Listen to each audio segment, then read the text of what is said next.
हमारे पंचोपचार पूजन पाठ में जो आवश्यक सामग्री होती है उस सामग्री के बारे में आपको आज से जानकारी दे रहा हूँ।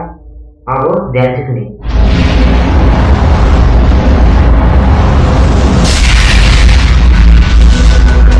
जय गुरुदेव, जय माता चामुंडा। दोस्तों, मैं भूषणा कपूरी अपने माता चामुंडा ज्योतिष तंत्र निवारण केंद्र में आप सभी का स्वागत करता हूँ।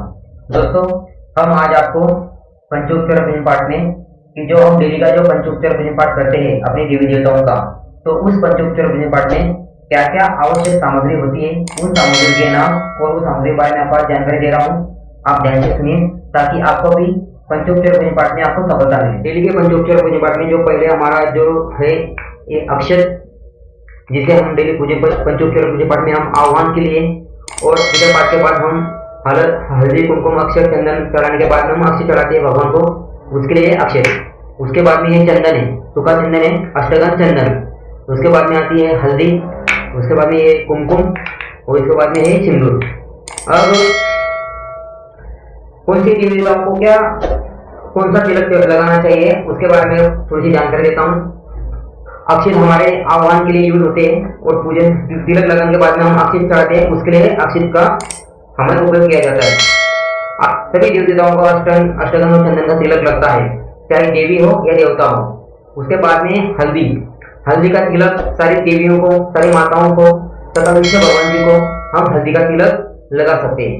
उसके बाद में कुमकुम का तिलक सारी देवी देवताओं को लग सकता है, लेकिन भगवान शिव जी को छोड़कर।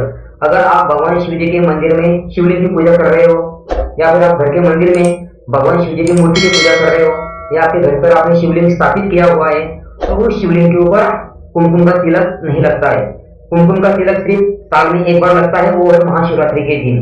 तो भूलकर भी कभी भी आप भगवान शिव जी को कुमकुम का तिलक ना लगाएं।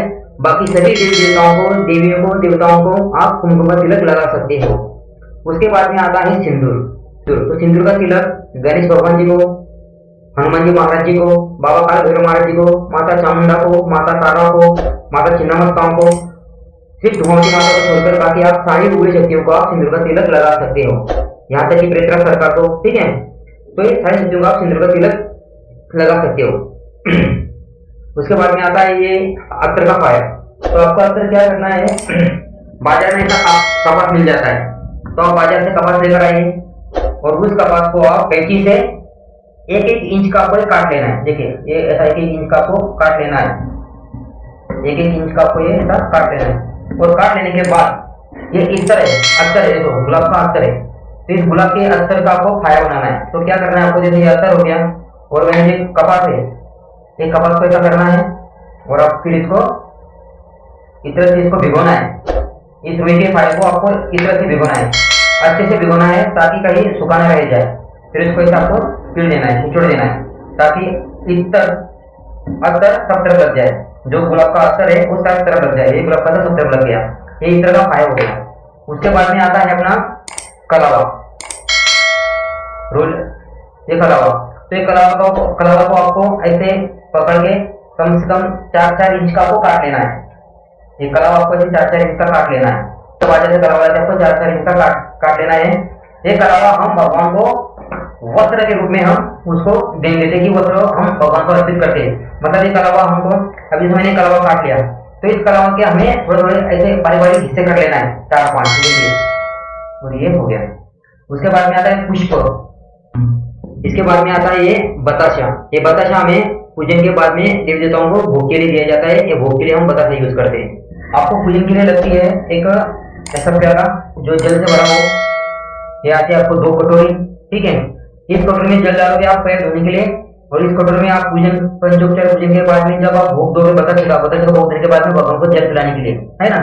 तो अभी हम ये पूजन की आवश्यक सामग्री एक बार मैं आपको रिपीट कर देता हूँ कि पंचोपचार पूजन पाठ में आवश्यक सामग्री क्या क्या होती है। टोटल काउंट करें तो सामग्री क्या क्या है। अक्षर 1, अष्टगंध चंदन 2, हल्दी 3, कुमकुम 4, सिंदूर 5, कलावा 6, इत्र का फाया 7, बतासे के लिए लौंग 8, बतासे भोग के लिए 9, पुष्प 10, घी का दीपक 11, धूप अगरबत्ती 12। इस कटोरी में जल डालेंगे हम पैर धोने के लिए भगवान को। इस कटोरी में जल डालेंगे हम भगवान को पानी जल पिलाने के लिए। ठीक है, यह आवश्यक सामग्री हो गई।